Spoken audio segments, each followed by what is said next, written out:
காஞ்சி மகாபெரியவா கருணை கடல். அவருக்கு எண்ணற்ற பக்தர்கள் இருந்தார்கள். ஒவ்வொருவரும் தங்கள் அன்பை வெளிப்படுத்த ஒரு தனித்துவமான வழியை கொண்டிருந்தார்கள். சிலர் பெரிய காணிக்கைகளை கொண்டு வந்தார்கள், சிலர் விலையுயர்ந்த பட்டு துணிகளையும் பழங்களையும் கொண்டு வந்தார்கள். ஆனா பெரியவாளுக்கு காணிக்கையின் அளவு ஒருபோதும் முக்கியமில்லை. அவர் அதன் பின்னால் இருந்த இதயத்தை மட்டுமே பார்த்தார். தூய அன்பையும் உண்மையான பக்தியையும் அவர் தேடினார். அவருடைய பல பக்தர்கள சுப்பிரமணிய சையர் என ஒரு மனிதர் இருந்தார். அவர் ஒரு சிறிய கிராமத்தை சேர்ந்த எளிய மனிதர். பெரியவாளின் மீது அளவற்ற மரியாதையும் அன்பும் அவருடைய இதயத்தில் நிறைஞ்சிருந்தது. அவருக்கு காணிக்க செலுத்த பெரிய செல்வம் இல்லை. ஆனா அவருடைய பக்தி எந்த புதையலை விடவும் பணக்காரமானது. ஒரு சிறிய மனமார்ந்த செய்கையும் அவருடைய அன்பான குருவை சென்னடையும் என அவர் நம்பினார். சுப்பிரமணிய ஷையர் எப்போதும் தெய்வீகத்துடன் ஒரு ஆழமான தொடர்பை உணர்ந்தார். பெரியவாளை அவர் நம்மாடும் கடவுளாக பார்த்தார். பெரியவா அருகிலுள்ள இடத்துக்கு வருவதாக கேள்விப்பட்ட போதெல்லாம் அவருடைய இதயம் மகிழ்ச்சியில துள்ளியது. உடனடியா என்ன காணிக்கை செலுத்தலாம் என்ன யோசிக்க தொடங்குவார். தூய மற்றும் எளிமையான ஒன்றை கொடுக்க விரும்பினார். அது அவருடைய எளிய வாழ்க்கையை பிரதிபலிக்கும் ஒன்றாக இருக்க வேண்டும். தங்கம் அல்லது வெள்ளி காணிக்கை செலுத்துவது பற்றி அவர் சிந்திக்கவில்லை. எதையும் பெரியவா உண்மை தாம் மதிக்கிறார் என்பதை அவர் அறிந்திருந்தார். அவருடைய எல்லையற்ற அன்பை எப்படி வெளிப்படுத்துவது என்பதிலேயே அவருடைய மனம் எப்போதும் இருந்தது. அவரை பொறுத்தவரை கொடுக்கும் செயல் எவ்வளவு சிறியதாக இருந்தாலும் ஒரு புனிதமான சடங்கு. அது அவருடைய ஆன்மாவிற்கும் அவருடைய குருவிக்கும் இடையிலா நேடி உரையாடல். ஒரு நாள் பெரியவா பழக்கூட்டம் என்று அழைக்கப்படும் ஒரு பெரிய பழக்காணிக்கை விழாவில இருப்பார் என்பதை சுப்பிரமணிய சையர் அறிந்தார். அவர் மிகுந்த மகிழ்ச்சி அடைந்தார். பெரியவாளுக்கா ஏதாவது சிறப்பு ஒன்றை எடுத்து செல்ல விரும்பினார். அவள் பொறி தயாரிக்க முடிவு செய்தார். அது வெல்லம் மற்றும் தேங்காய் கலந்த அவல். அது ஒரு எளிய பாரம்பரிய செற்றண்டி. அதை அவர் தனது சொந்த கைகளா அன்போடும் கவனத்தோடும் செய்ய முடியும். தூய எண்ணங்களுடன் செய்யப்பட்ட இந்த எளிய காணிக்கை மிகவும் பொருத்தமான பரிசாக இருக்கும் என்று அவர் நம்பினார். அவர் புதிய பொருட்களை சேகரித்து தயாரிப்பை தொடங்கினார். அவர் பக்தியுடன் கலக்கும் போது ஒவ்வொரு அவல் தானியமும் பெரியவாளின் நாமத்தை சொல்வது போல் இருந்தது. மனம் நிறைய மகிழ்ச்சியுடன் அவர் ஒரு பெரிய பாத்திரத்தில இனிப்பு அவல் பொரிய தயாரிச்சார். வெல்லம் மற்றும் தேங்காயின் வாசனை அவருடைய சிறிய வீட்டை நிரப்பியது. அது ஒரு பண்டிகை போல் மணத்தது. அவர் கவனமா காணிக்கையை பேக் செய்தார். அவருடைய கைகள் எதிர்பார்ப்பில் நடுங்க. அவர் ஒரு சிற்றுண்டியை மட்டும் எடுத்து செல்லவில்லை. அந்த பாத்திரத்தில அவருடைய அன்பு மற்றும் பிரார்த்தனைகள் அனைத்தையும் எடுத்து சென்றார். பெரியவா அவருடைய சிறிய பரிசை ஒரு மென்மையான புன்னையுடன் ஏற்றுக்கொள்வார் என்று அவர் கற்பனை செய்தார். அந்த எண்ணம் மட்டுமே அவருக்கு ஆசிர்வதிக்கப்பட்டதாக போதுமானதாக இருந்தது. அவர் தனது பயணத்தை தொடங்கினார். அவருடைய அடிகள் லேசாகவும் அவருடைய ஆவி உயர்ந்ததாகவும் இருந்தது. அவர் தனது குருவின் தரிசனம் பெறவும் தூய கலங்கமற்ற பாசத்தின் அடையாளத்தை வழங்கவும் தயாராக இருந்தார். விழா நடக்கும் இடத்துக்கு செல்லும் பாதை சூட்டமாக இருந்தது. பெரியவாளை பார்க்க எல்லா இடங்களிலிருந்தும் மக்கள் சூடியிருந்தனர். உற்சாகமும் பண்டிகை ஒலிகளும் காற்றில் நிறைந்திருந்த சுப்பிரமணிய ஷையர் சூட்டத்தை கவனமாக வழிநடத்தினார். அவள் பொறி பாத்திரத்தை தனது மார்போடு அணைச்சு வைச்சிருந்தார். அதை ஒரு வேமதிப்பட்ட நகையை போல பாதுகாத்தார். அவர் மெதுவாக நடந்தார். பாதுகாப்பா இலக்கை அடைவதில் அவருடைய மனம் கவனம் செலுத்தியது. சூட்டம் அதிகமாகிக் கொண்டிருந்தது. அனைவரும் முனிவரின் ஒரு பார்வையை காண ஆவலுடன் இருந்தனர். சாயர் கொஞ்சம் பதட்டமாக இருந்தார். ஆனா அவருடைய உறுதிப்பாடு வலுவாக இருந்தது. தனது சிறிய பணியை முடிக்க வலிமை தேடி பெரியவாளின் நாமத்தை அமைதியாக உச்சரிச்சுக் கொண்டிருந்தார். திடீரென்று ஒரு குழு குழந்தைகள் அவரை தாண்டி ஓடினார். அவர்கள் ஒருவருக்கொருவர் துரத்திக் கொண்டிருந்தனர். தங்கள் சொந்த விளையாட்டு உலகில மூழ்கியிருந்தனர். அவசரத்திலே குழந்தைகளில் ஒருவன் சுப்பிரமணிய சையரை எதிர்பாராத விதமாக இடித்தான். எதிர்பாராத இடி.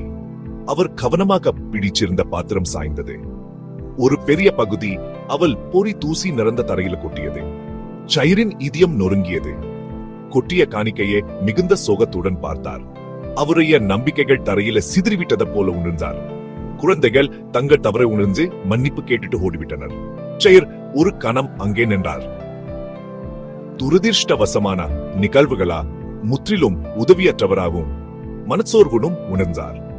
இந்த விபத்து நடந்த போதிலும் சுப்பிரமணிய ஐயர் கைவிடவில்லை. பாத்திரத்தில மீதமிருந்த அவல் பொரிய பார்த்தார். இன்னும் கொஞ்சம் மீதமிருந்தது. எஞ்சி இருந்ததை அவர் காணிக்கையாக செலுத்த வேண்டும் என்று தனக்குள்ளேயே நினைச்சு கொண்டார். பெரியவா புரிஞ்சு கொள்வார் என்று அவர் நம்பினார். அவர் கவனமாக பாத்திரத்தை மீண்டும் மூடி தனது பயணத்தை தொடர்ந்தார். அவர் ஒரு அமைதியான மூலையை கண்டுபிடிச்சு பாத்திரத்தை முடிந்தவரை சுத்தம் செய்தார். பின்னர் கனத்த மனதுடன் வீட்டுக்கு திரும்பினார். அவர் புதிய அவல் பொறி தயாரித்தார். இந்த முறை அவர் இன்னும் கவனமாக இருந்தார். தனது குருவுக்கு காணிக்கை செலுத்தும் தனது விருப்பத்தை நிறைவேற்ற அவர் உறுதியாயிருந்தார். அவர் மீண்டும் விழா இடத்துக்கு திரும்பினார். இந்த முறை பாத்திரத்தை இன்னும் இறுக்கமா பிடிச்சிருந்தார். இந்த சம்பவம் அவரை வருத்தப்படுத்தி இருந்தது. அவர் கவலைப்படத் தொடங்கினார். இது ஒரு கெட்ட சகுனம் என்று உணர்ந்தார். பெரியவாளுக்கு காணிக்கை செலுத்த நான் தகுதியற்றவன் என்று நினைச்சார். அவர் கடவுளிடம் மன்னிப்பு கேட்டு பிரார்த்திக்க தொடங்கினார். சயோ, கடவுளே என்ன மன்னியுங்கள், நான் ஒரு எளிய மனிதன், என் காணிக்கை சிறியது. ஜே, இப்போது இந்த சம்பத்தா கலங்கப்பட்டதாக உணர்கிறேன். என் குரு அதிருப்தி அடைய விடாதீங்க என்று கூறினார். அவருடைய எளிய மனம் கவலையா நிறைந்திருந்தது. ஆனா அவருடைய பக்தி அவரை சூட்டத்தை நோக்கி முன்னேற தூண்டியது. பல காணிக்கை விழா ஒரு பெரிய நிகழ்வாக இருந்தது. ஒரு பிள்ளையார் சன்னதிக்கு முன்னா எல்லா வகையான பழங்களும் உயரமாக குவிக்கப்பட்டிருந்தன. அது இயற்கையின் கொடைகளின் மலை போல காட்சியளித்தது. பெரியவா அமைதியா அமர்ந்திருந்தார். எல்லாவற்றையும் ஒரு அமைதியான புன்னகையுடன் கவனித்தார். பக்தர்கள் முன்வந்து தங்கள் பங்களிப்புகளை செலுத்தி அவருடைய ஆசீர்வாதங்களை பெற்றனர். சூழ்நிலை தெய்வீகமாக இருந்தது. சுப்பிரமணிய ஐயர் தூரத்தில் நின்றார். பெரிய சூட்டத்தில் சிறியவராகவும் முக்கியமற்றவராகவும் உணர்ந்தார். அவர் வெளியுயர்ந்த பழங்களின் பெரிய குவியலையும் பின்னர் தனது எளிய அவல் பொறி பாத்திரத்தையும் பார்த்தார். தனது எளிய காணிக்கையுடன் முன்வர தயக்கமாகவும் வெட்கமாகவும் உணர்ந்தார். திடீரென்று பெரியவாளிடம் ஒரு மாற்றம் ஏற்பட்டது. அவர் பழங்களை ஏற்றுக்கொள்வதை நிறுத்தினார். அவர் கூட்டத்தை சுற்றி ஒரு விளையாட்டுத்தனமான ஒலியுடன் பார்த்தார். யாரையோ தேடுவது போல் இருந்தது. சூட்டத்தில் ஒரு அமைதி நிலவியது. எல்லோரும் என்ன நடக்குது என்று ஆச்சரியப்பட்டார். பெரியவா என் விழாவை நிறுத்தினார். பெரியவா பின்னர் பேசினார். அவருடைய குரல் அமைதியாகவும் தெளிவாகவும் இருந்தது. நெல்லுங்கள் என்று அவர் கூறினார். ஏதோ காணவில்லை, அவள் பொறியின் அழகான வாசனை எனக்கு வருது. யாரோ அதை மிகுந்த அன்புடன் எனக்காக கொண்டு வந்திருக்கிறார்கள். அந்த பக்தர் எங்கே? அந்த அவள் பொறியை முதலிலே பெறும் வரை நான் இந்த பழங்க எதையும் ஏற்றுக்கொள்ள மாட்டேன். சூட்டம் குரல் பறைந்தது. அவர்கள் ஒருவரை ஒருவர் பார்த்து முணுமுணுத்தனர். யார் அவள் பொறிக்குள் வந்தார்கள்? இந்த பெரிய காணிக்கைகளுக்கு மத்தியில் யார் இப்படி ஒரு எளிய பொருளை கொண்டு வருவார்கள்? பெரியவாளின் வாச்சைகள் கூட்டத்தில் பரவின. பின்னா நின்றிருந்த சுப்பிரமணிய ஐயர் இதை கேட்டார். அவருடைய இதயம் ஒரு துடிப்பு தப்பியது. அவரால் தன் காதுகளை நம்ப முடியவில்லை. பெரியவா அவரை பற்றி பேசுகிறாரா? அந்த பெரிய முனிவர் அவருடைய எளிய காணிக்கையை பற்றி எப்படி தெரிந்து கொள்ள முடியும்? அவர் அதிர்ச்சியடைந்தவராகவும் உணர்ச்சி வசப்பட்டவராகவும் இருந்தார். அவருடைய கண்களுக்கு முன்னா ஒரு தெய்வீக நாடம் நடப்பது போல் உணர்ந்தார். அதுல அவர் ஒரு கதாபாத்திரமாயிருந்தார். இது பெரியவாளின் லீலை, அவருடைய தெய்வீக விளையாட்டு. அவருடைய பக்தர்களின் இதயங்களே நடந்த அனைத்தையும் அவர் அறிந்திருந்தார். எளிய பக்தி கொட்டியது. பின்னர் அவருடைய கவலை பற்றி அவர் அறிந்திருந்தார். அனைவருக்கும் உண்மையான பக்தியின் மதிப்பை உணர்ச்ச இந்த சிறிய நாடகத்தை அவர் உருவாக்கினார். தனது அன்பான பக்தரின் கலங்கிய மனதை அமைதிப்படுத்த அவர் விரும்பினார். பெரியவாளின் கேள்வி ஒரு கேள்வி மட்டுமல்ல, அது ஒரு அழைப்பு. அவருடைய பக்தர் எந்த பயமோ தயக்கமோ இல்லாமல் முன்வர் ஒரு அன்பான அழைப்பு. அன்புடன் கொடுக்கப்படும் மிக சிறிய காணிக்கையும் தெய்வீகத்தின் கண்களில் மிக மதிப்பு மிக்கது என தெய்வீக உறுதிமொழி அது. பெரியவாளின் வார்த்தைகளை கேட்ட மற்ற பக்தர்கள் அவள் பொறியுடன் இருந்தவரை தேடத் தொடங்கினர். அவர்கள் சுப்பிரமணிய ஷாயரை முன் செல்லும்படி வலியுறுத்தினர். அவருடைய தயக்கம் மறைந்தது. அதுக்கு பதிலா தூய மகிழ்ச்சியும் நன்றியுணர்வும் ஏற்பட்டது. அவருக்கு ஒரு தைரியம் ஏற்பட்டது. கண்களில் ஆனந்த கண்ணீர் வழிய அவர் சூட்டத்தை கடந்து சென்றார். அவர் பெரியவாளை நோக்கி நடந்தார். தனது பாத்திரத்தை ஒரு புனிதமான புதையல் போல் பிடிச்சிருந்தார். அவருக்கு பாத தெளிவானது போல் தோன்றியது. அவர் முன் வந்து அந்த மாபெரும் முனிவர் முன் நின்றார். அவருடைய இதயம் விவரிக்க முடியாத உணர்ச்சிகளா நிரம்பியிருந்தது. அவர் கவலையான மனதுடன் வந்திருந்தார். ஆனால் இப்போது ஆனந்தத்தான் நிறைந்த ஆன்மாவுடன் நின்றார். அவர் அவள் பொறி பாத்திரச்சே பெரியவாளின் காலடியில் வைச்சு அவருக்கு முன்சாஷ்டாங்கமா வழுந்தார். பெரியவா அவரை மிகுந்த வாத்சல்யத்துடன், அதாவது தாய்மை பாஸ்டுடன் பார்த்தார். அவர் மெதுவாக புன்னகைத்தார். அந்த புன்னகை ஒரு தெய்வீக ஆசீர்வாதம் போலிருந்தது. அது சையரின் கவலைகள் அனைத்தையும் போக்கியது. பெரியவா ஒரு கைப்பிடி அவள் பொரியை எடுத்து மிகுந்த மகிழ்ச்சியுடன் உண்டார். அவர் இதுவரை சுவைத்த பிரசாதங்களில் மிகவும் சுவையானது போல் அதை ரசித்தார். பின்னர் மீதமிருந்த அவள் பொரியை அங்கிருந்த அனைவருக்கும் விநியோகித்தார். அனச்சு பாழ்மலைகளுக்கும் மேலா தூய அன்புடன் செய்யப்பட்ட காணிக்கையை அவர் முதலில் ஏற்றுக்கொண்டார் என்பதை உலகு காட்டினார். இந்த சம்பவம் நமக்கு ஒரு ஆழமான பாடத்தை கற்றுக் கொடுக்குது.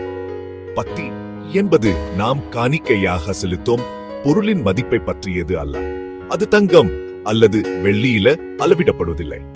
உண்மையான பக்தி இதயத்தில் வாழ்கிறது. அது நம் உணர்வுகளின் தூய்மையையும் நம் அன்பின் உண்மையையும் பற்றியது. தூய மனதுடன் அளிக்கப்படும் ஒரு எளிய மலர் பெருமையுடன் அளிக்கப்படும் நகை கிரீடத்தை விட மதிப்புமிகு. பெரியவா இந்த அழகான நாடகம் மூலம் இந்த நித்திய உண்மையை நிரூபித்தார். அவர் தனது பக்தர்களின் இதயங்களில் வாழ்கிறார் என்பதையும் அவர்களின் எளிய அன்பின் சைகைகளை மதிக்கிறார் என்பதையும் காட்டினார். அவர் நோக்கத்தை பார்க்கிறார், பொருளை அல்ல. இறுதிய பெரியவாளுக்கும் அவருடைய பக்தர்களுக்கும் இடையிலான உறவு ஒரு தாய்க்கும் அவளுடைய குழந்தைக்கும் இடையிலான உறவு போன்றது. ஒரு குழந்தை தனக்கு கையால் செய்யப்பட்ட அட்டை அல்லது விலையிருந்த பரிசை கொண்டு வந்தாலும் ஒரு தாய் கவலைப்படுவதில்லை. அவள் அதை கொடுத்த அன்பை மதிக்கிறார். அதேபோல் பெரியவா சுப்பிரமணிய ஷாயிரின் எளிய அவள் பொறியே மிகுந்த மகிழ்ச்சியுடன் ஏற்றுட்டார். அதன் பின்னால் இருந்த அளவற்ற அன்பையும் எளிய நம்பிக்கையும் அவர் கண்டார். இந்த கதை தெய்வீகத்துடனான நமது தொடர்பு அன்பையும் உண்மையையும் அடிப்படையாக கொண்டது என்பதை நமக்கு நினைவூட்டுது. நம் இதயங்கள் தூயதாக இருக்கும்போது மிக சிறிய காணிக்கையும் கடவுளின் கண்களில் ஒரு பெரிய பண்டிகையா மாறும். உண்மையான செல்வம் பக்தியா நிறைந்த இதயம்.